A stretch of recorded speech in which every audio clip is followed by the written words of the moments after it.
Ini map yang dipilih siapa sih? Nadia, aku izin jadiin contoh ya. Sebentar, agak loading. Oke, secara garis besar yang harus ku sampaikan pertama tuh ini terkait analisis sebarang fasilitas existing ini jangan lupa ditaruh di bab 4 bagian awal ya. Karena beberapa orang tuh ada yang analisisnya tuh langsung ke analisis variabelnya aja gitu, nggak masukin analisis sebaran lokasinya gitu. Nah, dari di subbab yang ini analisis sebarang fasilitas existing. Nah, coba kalian di analisis tuh ini udah bagus nambahin peta, terus ada tabelnya juga. Nah, cuman coba di sini kasih penjelasannya juga gitu terkait penyebarannya kayak gimana. Kayak misal yang paling banyak tuh di kecamatan mana, di yang paling banyak tuh di kelurahan mana fasilitasnya, terus yang paling sedikit di mana gitu, kayak gitu loh keterkaitannya. Terus kaitin sama aspek-aspek lainnya juga boleh. Terus buat analisis jangkauan layanan, ya ini dikembalikan lagi ya ke teman-teman masing-masing apakah menggunakan QNIT, apakah menggunakan multi-ring buffer biasa. Kalau misalnya ini di sini bagus udah pakai multi-ring buffer.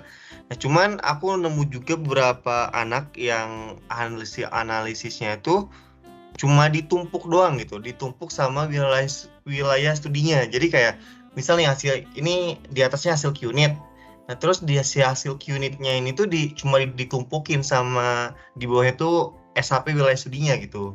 Nah, yang kayak gitu kan itu keliru ya, keliru banget. Soalnya kan gimana kalian mau ngitung luas keseluruhannya gitu kalau kalian nggak union atau nggak dissolve sama wilayah studi kalian gitu. Jadi coba dirapikan kembali pengolahan datanya. Jadi kalau misalnya kalian udah ngelakuin analisis buffer atau QNIT, nah, sesudah itu tuh kalian overlay atau union sama SHP wilayah studi.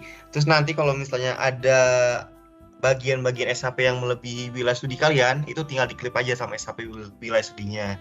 Udah kayak gitu ya tinggal dirapin aja sih tabel atributnya kayak di dissolve lah, terus nanti itu dikasih scoring dan keterangan lah, kayak gitulah kurang lebih. Cuma ya overall ini udah bagus lah, udah ada tabelnya di sini udah distandarisasi juga udah bagus. Terus di sini ada penjelasan juga. Coba lebih di elaborasi lagi lah kalau mau di lebih maksimal lagi. Terus di sini juga udah ada penjelasan pembuka juga ini udah bagus juga. Nah, nah ini analisis aksesibilitas. Nah ini juga sama kasusnya sama kayak analisisnya kawan tadi. Jangan lupa buat di overlay dan di clip sama wilayah studinya biar itu area-area yang nggak kekapar sama hasil buffernya itu nanti bakal ketutup sama SHP wilayah studinya gitu. Jadi nanti bisa dihitung klasifikasi yang tergolong paling rendah gitu loh. Terus yang aku temuin juga beberapa paling sih lebih baiknya tuh kayak di peta itu petanya tuh mostly kayak masih banyak yang kurang rapi lah. Kayak misal nih sampingnya tuh kalau misal di sini kan ini kan laut kan. Kalau bisa kalau laut karena ini laut kasih warnanya biru gitu. Paling kayak gitu aja sih. Dan jangan lupa kayak elemen lainnya juga kayak legenda, skala dan orientasi. Terus inset juga itu jangan sampai lupa buat dimasukin. Terus yang paling fatal itu di bab 4 setelah aku periksa, coba kalian lihat apa ya? Intinya tuh logis gak hasil dari analisis kalian tuh dengan kondisi existingnya gitu. Kayak misal nih di sini kan wilayah studinya tuh kan Kecamatan Tugu, di mana kan kita tahu lah sebagai yang udah kuliah di Semarang PWK, kalau Kecamatan Tugu itu kan daerah yang rawan dengan banjir rob. Dan bahkan di pesisirnya ini pun kan ini kan udah jadi daerah rob kan. Nah, sedangkan kalau misalnya di sini hasil analisis kan menunjukkan justru lokasi optimalnya itu kan ada di daerah yang termasuk crop kan. Nah itu coba di cross check lagi. Yang pertama tuh bisa dalam hal scoringnya. Dalam hal scoringnya itu maksudnya kayak gini, jangan sampai ada yang kebalik-balik gitu asumsinya ataupun scoring dari tiap variabelnya. Kayak misal nih di sini ini aku ada beberapa indikasi kenapa ini bisa kayak gini. Yang pertama mungkin bisa jadi kan di sini pakai variabelnya tuh penggunaan lahan mungkin. Nah, yang mana nanti si hasil skornya itu menyebutkan kalau lahan non terbangun itu skornya paling gede gitu. Nah, ya maka dari itulah hasilnya menyebabkan alokasi optimalnya tuh ada di daerah yang rob ini gitu. Karena kan daerah Rob itu kan daerah non terbangun kan, dan kalau misalnya dikasih skor tinggi ya pasti bakal ke arah ke sana area pembangunannya gitu. Terus selain itu juga setelah aku cek lagi di bab 3 tuh, mungkin kayak cuma beberapa anak aja yang di bab 3-nya tuh nambahin ketentuan scoring dari analisis lokasi optimalnya. Maksudnya tuh kayak gini. Kan kalian punya 4 variabel lah ya, di mana kan tiap variabel tuh ada yang nilai maksimalnya tuh semuanya 5, ada yang satu variabel mungkin nilai maksimalnya itu cuma 4. Nah, di bab 3 itu seharusnya kalian nambahin ketentuan scoring dari analisis lokasi optimalnya. Kayak misal, dari hasil overlay-nya nanti setelah diolah di field calculator, yang termasuk ke klasifikasi sangat optimal itu nih skor berapa gitu. 5 kah, 4 kah, atau 3 kah gitu kan. Nah, jadi kalau misalkan udah ada patokan kayak gitu, misal kayak lokasi optimal itu kalau skornya 5. Dan sedangkan kalau misalnya di hasil analisis kalian itu skor maksimalnya itu cuma ada di angka 4 atau di angka 3, ya berarti kan di sana gak ada lokasi optimal kan. Ya berarti ya udah gak apa-apa gitu. Berarti ya di wilayah kalian tuh itu tidak perlu melakukan penambahan fasilitas tersebut gitu. Dari hasil evaluasinya kayak gitu. Nah, nanti setelah kayak gitu baru kalian masuk di bagian bab 5 di kesimpulan disimpulkan. Di mana kan seperti yang kita ketahui kalau kesimpulan itu menjawab research question atau tujuan dari penelitian kan. Nah, kalau misal dari hasil analisis lokasi optimal kalian emang gak ditemukan lokasi optimalnya, ya udah gitu, gak usah maksain harus ada lokasi optimal gitu. Kalian tinggal sebutin aja. Kayak misal setelah dilakukan analisis itu tidak ditemukan lokasi optimal untuk pembangunan fasilitas A, B, atau C gitu. Dengan indikasinya kenapa gitu. Mungkin apakah kalian mau melihat dari jumlah fasilitas yang udah ada, udah tersebar sangat merata, atau dari jumlah penduduknya yang kurang memadai, atau kurang ketersediaan lainnya, ya itu bebas lah gimana kalian. Yang penting hasil analisisnya itu bisa dipertanggungjawabkan dan make sense gitu. Jangan sampai kayak misalnya tuh kalian tuh wilayahnya tuh lokasi optimalnya tuh jatuh di wilayah yang tidak memungkinkan gitu kan. Misal kemarin ada yang konsul ke aku, lokasi optimalnya tuh jatuh di wilayah pegunungan gitu, di atas gunung. Kan itu gak make sense ya, jauh dari permukiman. Makanya harus ada yang diperhatikan lagi dari analisisnya itu. Mungkin dari aku kayak gitu aja sih. Nafis kalau mau nambahin boleh, Fis? Oke, thank you ya. Nah, sebenarnya udah dijelasin lengkap ya teman-teman sama Mas Alfian tadi, kekurangan dari teman-teman apa aja sih di bab 4 ini, dan aku harap teman-teman mendengarkan dengan baik ya, karena bab 4 itu kan core. Kalau buat teman-teman ini kan core bab 4 itu. Teman-teman bisa tahu ada lokasi optimalnya di mana, gimana jangkauan existingnya, dan seterusnya. Ini kan di bab 4. Jadi silakan dengarkan dengan lebih baik lagi. Nah, mungkin aku sedikit menambahkan ya, sama melengkapi sedikit. Tadi sudah disinggung sama Mas Alfian gitu ya. Jangan lupakan sebaran fasilitas existing. Apa sih sebaran fasilitas existing itu ya? Peta kalian sama titik-titik lokasi fasilitas kalian itu yang di awal. Jangan malah kalian masukkan di bab 1 atau di ruang lingkup wilayah gitu ya kan. Kan kemarin sudah dibilangin tuh untuk yang itu. Jadi silahkan teman-teman perbaiki lagi, terutama nanti di pengumpulan output akhirnya. Nah, itu yang pertama. Dan yang kedua, teman-teman masih banyak ya yang belum ditautkan atau belum di overlay sama wilayah studi kalian masing-masing, terutama yang pakai QNet. Aku tahu kerisauan teman-teman itu kayak gimana ya. Banyak yang tanya ke aku, banyak juga yang enggak gitu kan ya. Yang tanya ke aku itu kan gini, misalkan, Kak, ini saya sudah dapat QNet, tapi QNet-nya itu nggak menjangkau seluruh wilayah administratif saya harus gimana? Kan ada yang putih-putih tuh, kalian udah bikin kategori 1, 2, 3, 4, 5, sisanya gimana ya? Sisanya itu yang tidak terjangkau, katakanlah kayak gitu. Nah, gimana caranya? Sudah pernah aku jelaskan di Geoling juga, gitu ya. Sama sudah aku jelaskan kembali ke siapa kemarin yang tanya itu ya. Itu bisa dijelaskan lagi ya ke teman-teman ya, kalau misalkan kalian itu punya hasil analisis seperti multi-ring buffer, atau misalkan kalian itu punya satu analisis QNet tidak menjangkau seluruh wilayah administratif kalian. Ada dua cara, yang sudah pernah aku jelaskan itu ya, hasilnya itu silahkan kalian symmetrical difference, itu ingat-ingat kalian symmetrical difference, habis itu hasil dari signal difference itu silahkan kalian overlay sama hasil analisis awal kalian yang dari QNet, entah dari multi-ring buffer itu. Nah, jadi di situ nanti teman-teman itu bisa mendapatkan satu kesatuan yang utuh di wilayahnya, baru habis itu bisa di intersection sama wilayah administratif kalian, entah itu di kelurahan, entah itu di kecamatan, dan seterusnya, dan seterusnya. Itu cara yang pertama. Cara yang kedua, kalian juga bisa membuat kategori yang lebih. Apa maksudnya kategori lebih, Mas? Misalkan kalian tanya kayak gitu. Kategori lebih itu ya kategori yang lebih dari apa yang sudah kalian tentukan. Misalkan jarak terjauh kalian adalah 1000 km. Oh, ternyata dengan 1000 km sebagai jarak terjauh atau buffer terjauh itu nggak mengcover seluruh wilayah kalian. Silakan kalian buat lagi, misalkan sampai 10.000 km nggak ada masalah. Nah, sisanya di luar dari kategori kalian, silahkan kalian buat menjadi tidak terjangkau. Baru habis itu bisa kalian intersection dengan wilayah studi kalian. Ingat, tools itu gimana caranya kalian pakai dan caranya optimal aja buat kalian. Nah, itu bisa menjadi contoh ya buat teman-teman sekalian gitu. Terutama yang nggak hadir nih. Hadir 110, ya nggak masalah. Tadi, jadi ingat-ingat itu. Jangan sampai kalian itu ada wilayah putih-putih yang nggak berguna di hasil analisis kalian. Itu. Nah, selanjutnya yang terakhir itu ya menambahkan tentang silakan kalian perhatikan kembali gitu ya apa yang kalian pilih dalam variabel kalian. Kalau kalian itu kepengen hasil yang sangat baik, ya kalian sesuaikan variabel kalian dengan wilayah studi kalian. Sudah disampaikan tadi sama Mas Alfian kan.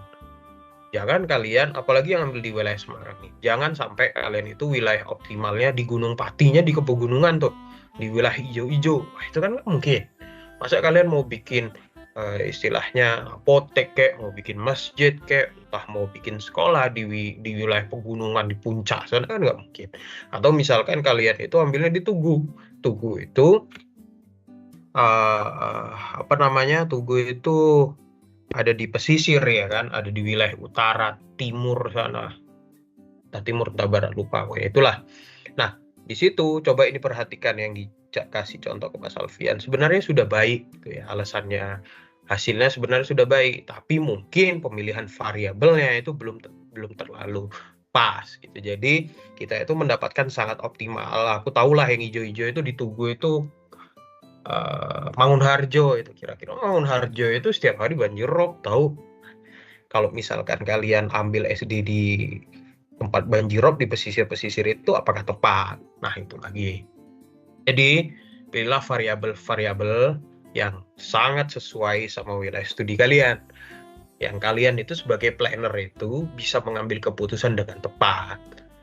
Kadang ada sesuatu yang ada apa ya, perencanaan itu kan abstrak. Aku bisa berkata A, teman-teman bisa berkata B, dan seterusnya, dan seterusnya. Itu tergantung dari justifikasi kalian. Jadi, aku sebagai planner, teman-teman sebagai planner itu harus saling menghargai pendapat gitu kan, terkait perencanaan. Namun, ada beberapa hal yang nggak bisa kalian bantah. Misalkan, ya nggak mungkin dong kita ambil fasilitas di tepi laut, nggak mungkin dong kita taruh fasilitas di atas pegunungan. Nah, jadi silahkan kalian perbaiki itu. Ya, kalaupun nggak diperbaiki ya kasih keterangan aja. Ya di yang hijau-hijau atau sangat optimal, tapi yang berada di wilayah selain apa sih namanya itu pesisirnya atau yang mananya gitu.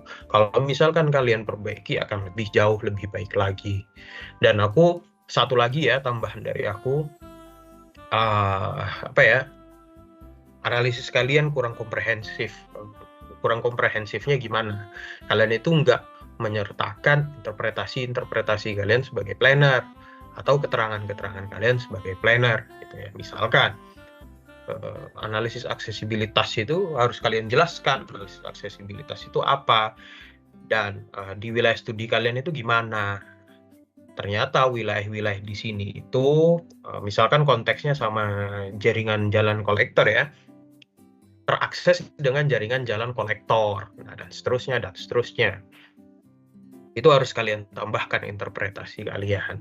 Dan hasil kalian, kesimpulan kalian, interpretasi akhir kalian itu nggak tentu harus optimal ya.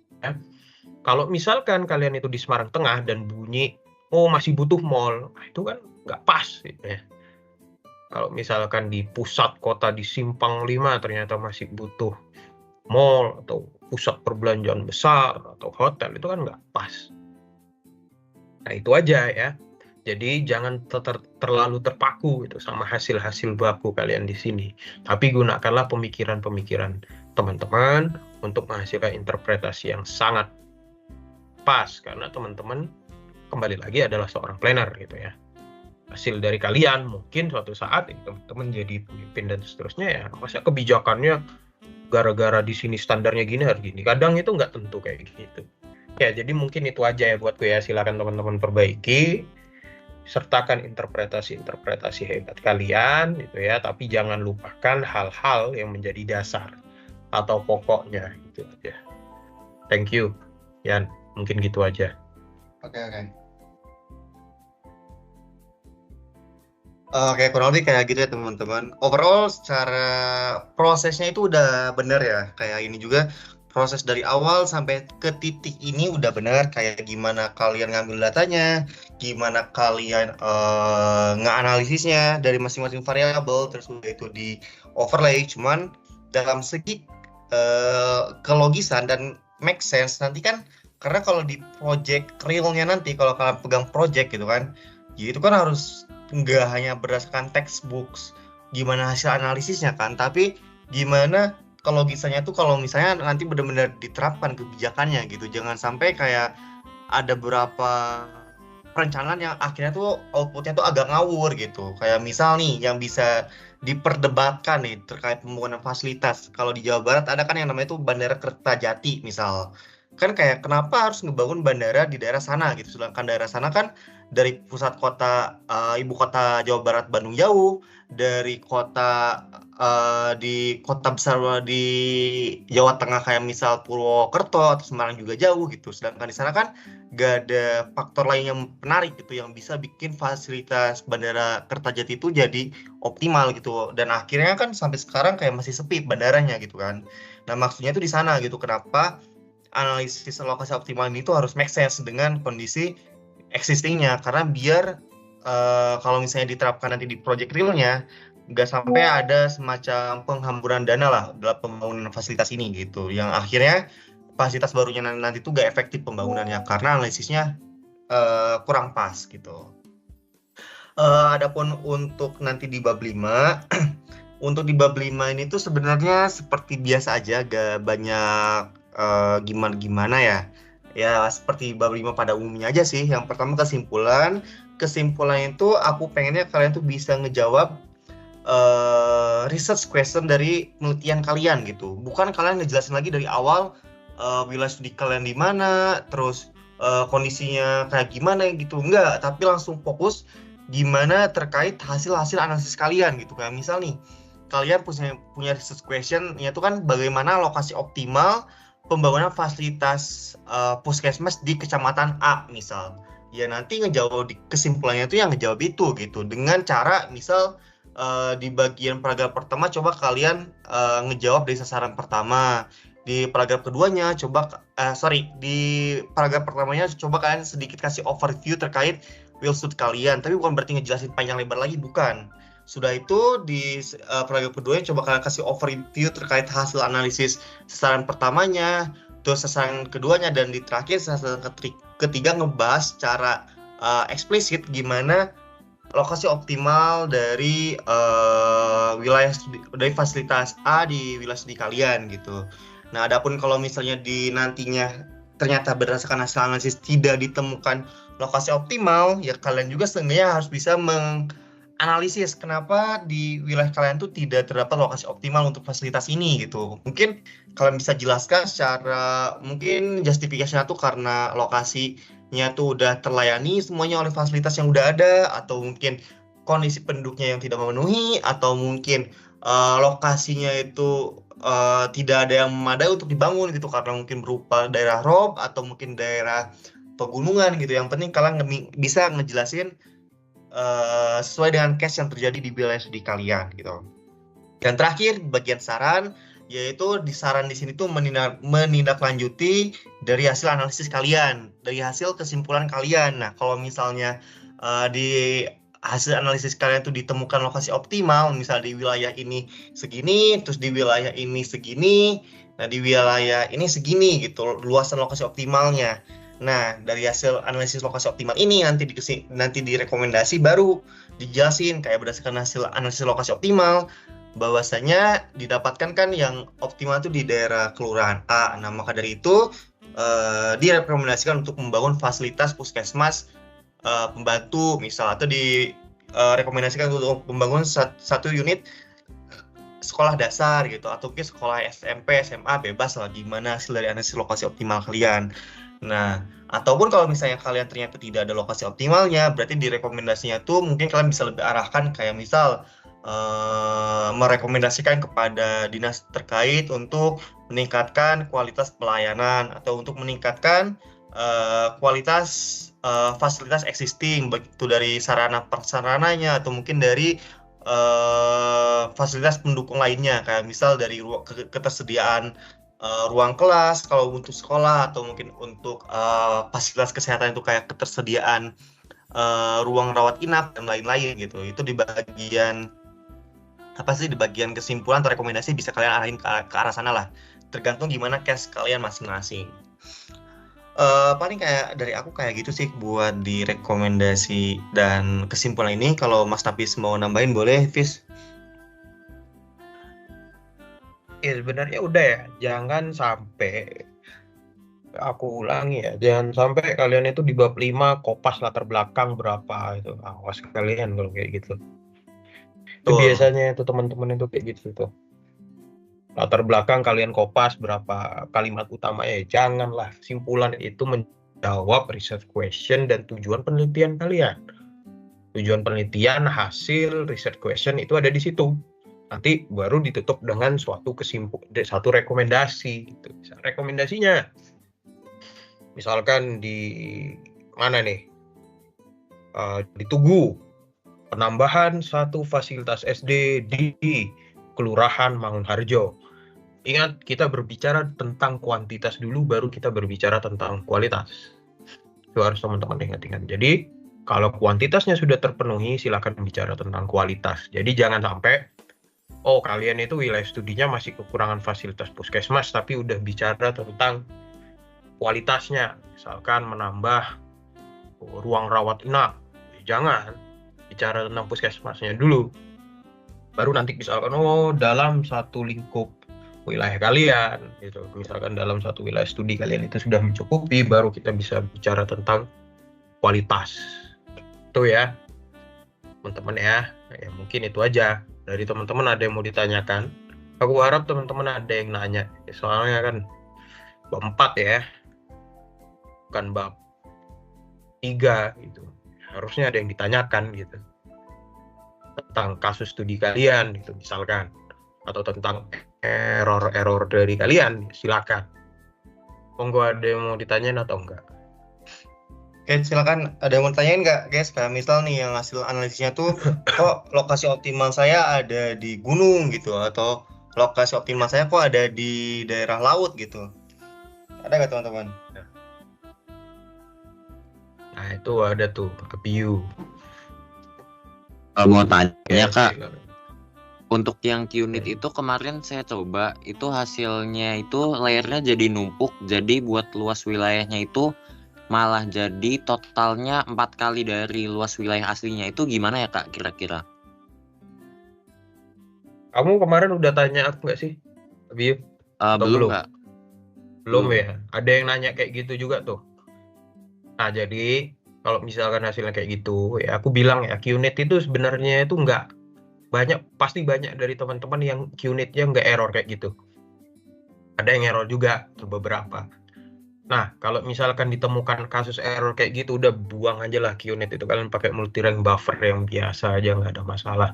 Karena QNIT itu ya kayak gitu itu. Kemarin kan aku contohin ke kalian juga nggak mau keluar kan hasil QNIT-nya. Sementara di teman-teman bisa keluar. Nah, itu aja ya gitu ya.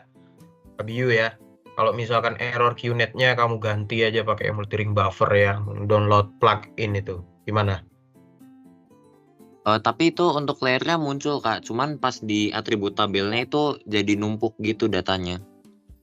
Ya, tahu. Numpuk kan, maksudnya itu sampai overlap gitu kan. Nggak Iya betul memisah-memisah Kak. gitu kan.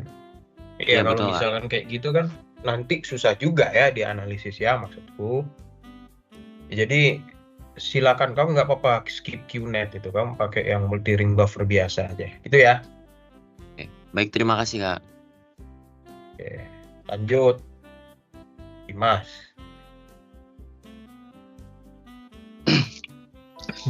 Baik Kak. Kalau kan aku dari hasil optimal yang lokasi optimal yang udah aku dapet, kan aku di puskesmas utama nih Kak. Nah aku udah dapat lokasinya. Kebetulan juga aku udah menghindari terjadinya pembangunan yang optimal di daerah gunung. Nah aku dapat lokasinya itu ada 2. Dan puskesmasku ini kan tingkatnya kecamatan Kak. Aku dapat di kecamatan Kedung Banteng sama di daerah Karanglepas, di daerah Purwokerto, kawasan Banyumas Pak. Nah, kalau misalkan aku ingin menspesifikannya juga, misalkan di hasil optimalku ini, aku ambil lagi dari SHP misalkan ke tingkatnya kelurahan nih Kak, lebih spesifik misalkan kalau untuk di kesimpulannya. Nah, aku anggap aja aku klik Kak di daerah kecamatan, daerah yang optimal tersebut dengan kelurahan yang udah lebih spesifik. Nah, terus kalau misalkan aku mau nentuin ini ada puskesmas yang direkomendasikan itu puskesmas utama atau puskesmas pembantu, apakah boleh nggak Kak kalau misalkan aku hasil dari klipku, aku pakai quick count, jadi masa bangunannya dari yang optimal tersebut, kuhitung per masa bangunannya dalam kecamatan tersebut, kemudian kubagi sama jumlah penduduk. Nah, nantinya bisa aku tahu kepadatannya berapa sama jumlah penduduknya berapa, jadi aku bisa tahu kesimpulan bahwa puskesmas yang bisa dibangun itu puskesmas pembantu atau puskesmas kecamatan. Itu gimana Kak? Boleh nggak kalau misalkan pakai analisis kayak gitu Kak? Untuk kesimpulannya. Oke. Nah, ini pertanyaan dari Dimas ini ya. Nah, ini bagus, terus cukup kompleks ya buat teman-teman ya. Nah, jadi sebenarnya kalau misalkan kalian mau pakai teknik itu yang count dan seterusnya itu sangat bagus ya. Apalagi kalau kalian mau tahu kepadatan, entah penduduk, entah masa bangunan dan seterusnya itu bagus. Tapi gini, ada yang mungkin kemarin kayaknya ada yang tanya puskesmas utama dan pembantu juga sama aku. Ada yang kalian lewatkan satu, terutama dalam konteks jumlah penduduk ya. Nah, seingatku itu katakanlah puskesmas utama itu 120.000 jumlah penduduknya. Kalau puskesmas pembantu itu 30.000, aku nggak tahu pastinya, tapi katakanlah segitu. Nah, maksud dari 120.000 dan 30.000 itu apa sih? Jadi, jumlah puskesmas itu bisa pas satu puskesmas itu untuk melayani 120.000 penduduk. Kalau puskesmas pembantu itu 30.000 penduduk. Itu konteks yang pertama. Jadi jangan kalian salahkan kalau misalkan jumlah penduduknya 30.000 itu harus puskesmas pembantu dan seterusnya. Tapi gini, dalam satu lingkup kecamatan, kalian harus ingat-ingat, dalam satu lingkup kecamatan biasanya itu cuma ada satu puskesmas utama. Itu harus kalian ingat-ingat, itu di Permenkes ada. Hanya ada satu puskesmas utama di satu kecamatan, atau bisa ditambah kelipatan kalau misalkan itu kecamatan dengan skala besar. Contohnya apa? Contohnya Jakarta. Itu ya, kalian ingat-ingat itu ya. Jadi, kalau misalkan kalian itu kecamatan di kabupaten, misalkan kalian itu di Lamongan, entah kalian itu di Karanganyar, maka biasanya satu puskesmas utama, sisanya itu puskesmas pembantu. Itu ya, teman-teman. Dan seharusnya kalau kalian itu mau sangat komprehensif dalam puskesmas, karena puskesmas ini agak tricky ya. Kalau misalkan jangkauan dari puskesmas utama dan pembantu itu kan beda gitu biasanya di standar. Harusnya itu puskesmas utama itu sendiri kalian QNet kan atau kalian buffer kan. Habis itu puskesmas pembantu itu nanti sendiri juga. Karena jangkauannya itu berbeda. Tapi ya untuk kasus ini ya apa yang kamu lakuin itu tadi Dimas itu udah oke. Dan ya pasti akhirnya nanti pakai puskesmas pembantu juga kok, gitu loh. Jadi itu loh maksudku. Saat kalian itu melihat suatu konteks perencanaan, silakan kalian itu lihatnya di konteks kuantitas dan juga kualitas. Dan juga jangan sangat terpaku sama SNI doang, karena SNI itu tahun 2000 berapa itu? 2003 apa ya? Ada permen lain, ada makalah-makalah lain, jurnal-jurnal lain yang berpendapat lain gitu. dalam konteks ini apakah kita harus menambah puskesmas utama atau pembantu? Ya puskesmas pembantu pastinya. Tapi kalau misalkan kalian mau perkaya dengan hal itu, misalkan kalian pakai kaum, tapi ternyata penduduknya ada sekian, kepadatannya ada sekian, rasio bangunnya ada sekian, ya itu justru itu dalam hal teknis sangat bagus gitu ya. Tapi pada akhirnya pasti nanti nambahnya itu puskesmas pembantu gitu. Itu ya. Gimana kira-kira Dimas sama yang lain ngerti nggak itu maksudku? Oke Kak, tapi kalau misalkan aku kan konteksnya ini Kak, di dalam laporanku itu skalaku kan kecamatan Kak. Kalau misalkan kesimpulanku itu pembantu, berarti aku perlu juga untuk mensurvei lagi Kak untuk puskes pembantu di daerah tersebut udah ada atau belum Kak berarti. Gimana? Tadi sorry ngelek-ngelek. Dalam laporanku ini kan skalanya fasilitasku itu kecamatan Kak. Nah, Iya. kalau semisalkan kesimpulanku ini dapatnya itu dari analisis jumlah penduduk dan semuanya, kepadatan, persebarannya. Nah, itu menunjukkan ke arah puskesmas pembantu. Nah, kalau aku mau nyimpulin kesimpulannya puskesmas pembantu, berarti aku perlu juga survei untuk persebaran dari puskesmas pembantu terlebih dahulu nggak? Berarti kayak gitu? Atau Nggak perlu. usah? Karena kamu mau kelurahan, mau kecamatan, ini puskesmas itu konteksnya itu kecamatan biasanya. Jadi nggak perlulah ada apa. Jadi puskesmas itu nggak melulu ini punyanya kelurahan ini, itu nggak. Tapi itu miliknya kecamatan, misalkan di Lamongan, kecamatan Lamongan, mau kelurahan Jetis, mau kelurahan Tumenggung, terserah. Yang penting puskesmas itu bisa menjangkau seluruh kecamatan Lamongan. Jangan disalahartikan kalau itu punyanya satu kelurahan. Konteksnya kayak gitu, entah itu di kecamatan kelurahan A, B, C, D, nggak ada masalah. Itu ya, apakah harus survei lagi puskesmas pembantunya di mana aja? Nggak perlu. Puskesmas utama itu satu, puskesmas pembantunya itu sisanya, itu aja. Jadi tentukan aja puskesmas utamanya itu kan biasanya ada puskesmas kecamatan A, bisa sisanya itu pasti puskesmas pembantu lah, kecuali wilayah studi kalian DKI Jakarta. Itu ya. Gimana Dimas? Oke Kak, makasih Kak. Oke. Yang lain ada pertanyaan lagi nggak? Atau Ian, ada tambahan nggak? Oke, sebenarnya udah cover sih. Intinya buat puskesmas itu kan kalau misalnya gak salah intinya di standar nih, biasanya tuh kan UPT puskesmas tuh yang tingkat kecamatan tuh kan ada satu, itu udah pasti biasanya tiap kecamatan tuh. Cuman dalam konteks puskesmas pembantu itu nggak melalui satu kecamatan satu puskesmas pembantu, enggak.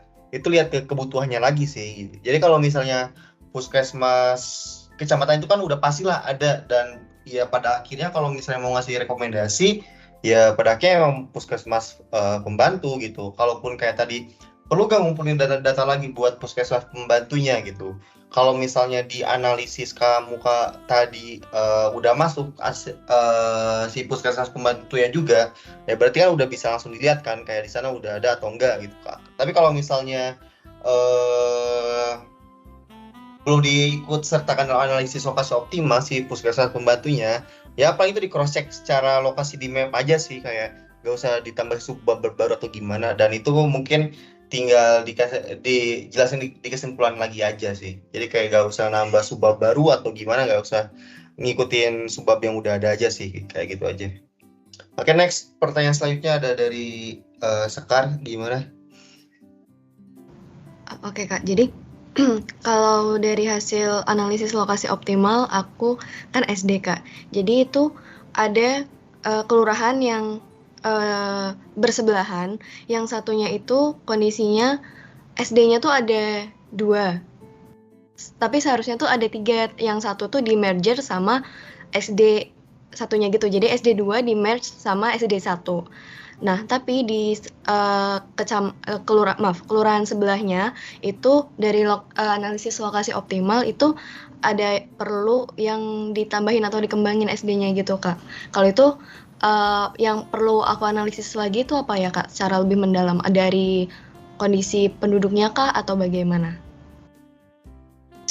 Oke, yang pertama kalau bisa konteksnya kayak gitu, ini kan kalau misalnya kita ngomongin sekolah merger itu kan biasanya ada beberapa konteks, ada beberapa permasalahan gitu kan. Kalau masalah pada umumnya itu sekolah di merger karena itu tuh ada di satu lokasi yang sama gitu. Dan karena ada di lokasi yang sama, nah biasanya tuh kan di suatu daerah pastilah ada sekolah unggulan dan sekolah gak unggulan gitu kan. Dan pada akhirnya karena satu sekolah itu mungkin gak terlalu diminatin sama si sekolah lainnya, makanya kan biar gak penghamburan dana bos dan lain-lain akhirnya kan di merger gitu. Kenapa aku tahu ya karena kebetulan ya ayahku juga kan kepala sekolah kayak gitulah. Jadi kayak konteksnya tuh biasanya kayak gitu yang aku tahu dari ayahku gitu. Nah, dalam konteksnya itu kalau misalnya gimana kasusnya kalau di desa A ini ada sekolah yang di merger, tapi di sekolah di sebelah lainnya itu perlu fasilitas pendidikan gitu. Yaitu kalau misalnya kita ngikutin dari hasil lokasi optimalnya, ya pasti perlu ditambah dong di desa yang satunya ini. Cuman sebagai faktor pertimbangan lainnya untuk justifikasi penguat, coba dipertimbangkan juga kayak misal nih dalam penjelasannya itu yang pertama kayak jarak dari pusat-pusat permukiman di desa B itu ke sekolah yang ada di desa A gitu. Yang tadi di merger itu apakah jaraknya berapa gitu. Itu kan pasti salah satu faktor kenapa di desa ini bisa jadi lokasi optimal itu kan karena salah satunya itu pasti faktornya itu tingkat jangkauan pelayanan fasilitas eksistensinya itu pasti kurang kan, atau dengan kata lain tidak terlalu terjangkau oleh si SD di desa sebelahnya itu gitu. Makanya ya gak apa-apa sih kalau mau ditambahin di SD di kecamatan B ini, yang penting ya dipertimbangkan justifikasinya kayak gimana meskipun ada case sekolah di merger kayak tadi. Tambahin, Fis. Ya, tadi dari Sekar ya. Mungkin kalau side dari aku atau pandangan dari aku itu gini. Kasusnya itu di merger itu pasti kamu itu maksudnya ada satu kelurahan itu yang TK-nya itu 2 tapi berdekatan atau merger atau jadi satu atau gimana gitu kan. Sementara di kelurahan sebelahnya itu butuh TK. Apakah itu nanti direkomendasi atau kebijakannya kamu itu perlu nambah, atau kira-kira itu sebenarnya secara kuantitas sudah tapi secara akses belum? Itu kan mungkin pertanyaan kamu kan. Nah, kalau kasusnya gitu ya ini Sekar ya, kamu harus ngerti walaupun ada 2 SD, terutama ini SD ya, SD ini kan spesifik gitu, anak-anak gitu ya, yang di Permenkes entah di SNI itu satu misalkan harus dekat dengan jalan lokal dan seterusnya karena anak-anak. Walaupun ada fasilitas di satu lokasi itu bersebelahan, berdekatan atau bahkan di merger sehingga itu berlebih di kelurahan X tapi di kelurahan Y itu nggak ada sama sekali, aksesnya jauh, maka dari segi analisis lokasi kamu itu perlu nambah di kelurahan Y. Itu jelas ya, karena tidak memenuhi satu aksesibilitas, karena tidak memenuhi 2 apa dan apa. Secara akses ternyata di kelurahan B ini jangkauannya tidak memenuhi, di kelurahan Y ini tidak memenuhi. Ya mau di kelurahan, mau ngumpulnya di kelurahan X semua atau gimana ya terserah, tapi faktanya kelurahan Y ini nggak tercover gitu loh sama fasilitas TK. Misalkan kita itu di Tembalang nggak ada tuh SMP, nggak ada SD, tapi di kelurahan Banyumanik di ujung itu SD itu numpuk 10, tetap aja kan yang di Tembalang berarti nggak tercover kan, masa harus jauh dulu ke Banyumanik. Nah, itu kan dari segi kualitas kan kurang gitu, dari segi kuantitas juga gitu. Persebarannya nggak merata dan seterusnya. Jadi perlu ditambah lah nanti itu dijustifikasi kamu karena satu lokasinya gini-gini dan gini-gini. Itu ya Sekar ya? Gimana? Kalau dari Sekar masih bingung nggak? Sudah menjawab, terima kasih. Ya. Oh ya, terus dari yang puskesmas tadi, ini ya, karena puskesmas itu emang tricky itu, puskesmas pembantu utama nggak usah dipikirin pusing-pusing lah. Ya dari teman-teman ya itu nanti kami itu ya akan sangat ngerti lah. Tuh, jadi nggak usah dibuat ribet-ribet juga gitu, nggak usah kalian pisah nanti puskesmas utama kalian buffer sendiri, pembantu kalian buffer sendiri. Kalau misalkan kalian itu udah terlanjur banget, itu nggak ada masalah ya. Silahkan buat analisis ini simple aja lah buat kalian, karena ini kan pembelajaran juga ya, kami pasti mengerti lah tentang itu, nggak usah ribet-ribet intinya itu ya dari teman-teman. Adakah yang ingin ditanyakan kembali? Intinya itu nggak usah dibuat ribet ya. Nanti pula ada yang tanya, kalau misalkan SMP Islam, SMP Kristen gimana Kak? Penduduk Islam di kelurahan ini segini, Kristen di sini segini. Enggak usah ngurusi kayak gitu-gitu. Sama aja itu, intinya gitu, nggak usah dibuat ribet. Intinya adalah fasilitas pelayanan gitu ya. Puskesmas utama sama puskesmas pembantu ya itu tadi, nggak usah kalian ribet. Nanti nambahnya pasti puskesmas pembantu gitu kan ya.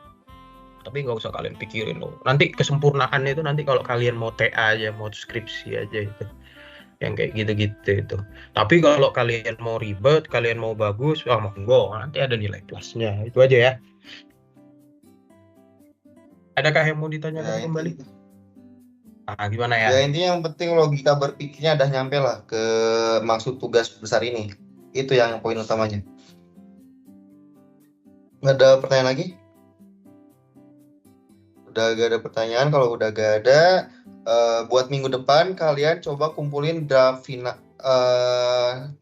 final dari bab 1 cover, terus daftar isi, daftar gambar, sampai ke bagian terakhir bab 5 dan daftar pustaka gitu. Jadi mungkin nanti diinfoin lagi lah bakal ada asistensi terakhir atau enggak minggu depan. Kalau misalnya ada, kita ngebahas buat masukkan draft final. Kalau misalnya nggak ada, mungkin kita sampein lewat format aja di grup format ya. Gitu sih buat info terkait asistensi ini. Sekian dari aku sama Nafis. Thank you buat yang udah hadir. Semangat buat kuliahnya. Aku akhiri sampai sini ya buat meet-nya. Yo, thank you guys. Wassalamualaikum warahmatullahi wabarakatuh.